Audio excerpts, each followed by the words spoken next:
Chanelly writes, Inyo Screen. Ito'y aking pinamanggatang bilanggo. Ako'y nakapiit sa kulungang makitid sa dahilan na kanila ay ginigiit kahit hindi pa nila ako nakikilatis. Ako'y isang bilanggo, taong nagbibilang ng mga linggo kung kailan ako malilitis dito at kung hanggang kailan ko matutuhang magbago. Ako'y kanilang inakusahan sa kabila ng wala naman silang basihan. Miski isang ebidensya bilang patunay, wala sila ng mga iyan. Ngunit ako'y nasa bilangguan. Ako ngayon nakakulong dahil sa maling akusasyon. Walang nagtangkang tumulong upang ako'y piyansahan at bigyan ng katarungan, pero wala pa ring umaksyon. Nandito raw ako upang aking sarili baguhin, na sa ganon sa kanilang mundo ako ay papasukin. Dapat daw ako'y matangkad, maganda at clear skin, para ako'y kanila lamang tanggapin. Ako'y isang bilanggo, kasama mga kapwa ko tao, nagkasala dahil sa kulay ng balat na moreno. Sa kanilang mundo, kami ay inilayo. Kami ay binukod nila, itinuring na iba. Ito ay pinataw sa aming parusa habang buhay na pagdurusa. Kami ay mga bilanggo ng kanilang panghusga, hindi makataong pagbibigay ng hustisya.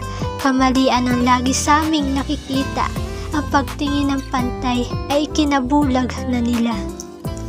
Pakinggan nyo ang aming hinaing, lahat tayo ay hindi perpekto at nagkakamali rin. Pero hindi naman patas na inyong galit sa amin nyo ibabaling. Tsaka itamang nakikita nyong mali sa amin. Dahil wala tayo sa husgado, upang sa inyong mga kamay ilagay ang batas ninyo. Pagkos ang inyo kami bigyan ng abogado, nang kami naman ay mapakinggan ukol dito. Hangad namin ang inyong pagiging patas, palayain nyo kami mula dito sa rehas. Tanggalin nyo itong posa sapagkat kami mga inosente at walang nalabag na batas. Sila ang aking mga saksi, ang aking ina, ama, kuya at ate. Hindi nila itinatanggi kung paano ako sa kanila'y nagsisilbi. Huwag kayong magtatakip na inyong mga tenga pakiusap.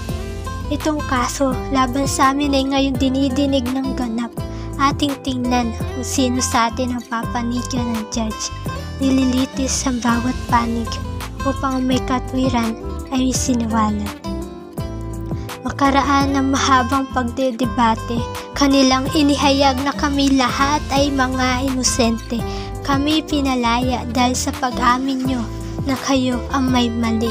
Pinatawad namin kayo dahil ramdam namin kung paano kayo nagsisisi. Sa buhay, mag-isip muna bago magsalita. Aminin ang pagkakamali at magpakumbaba. Paunin ang aral na sumubok mulit nagsimula. Mas matimbang ang puso kesa sa itsura. Sa mundong ginagalawan natin ngayon, bawat araw sa buhay ay hamon. Huwag matakot magsimula at bumangon. Ang kada umaga ay laging hatid ay bagong pagkakataon. La la la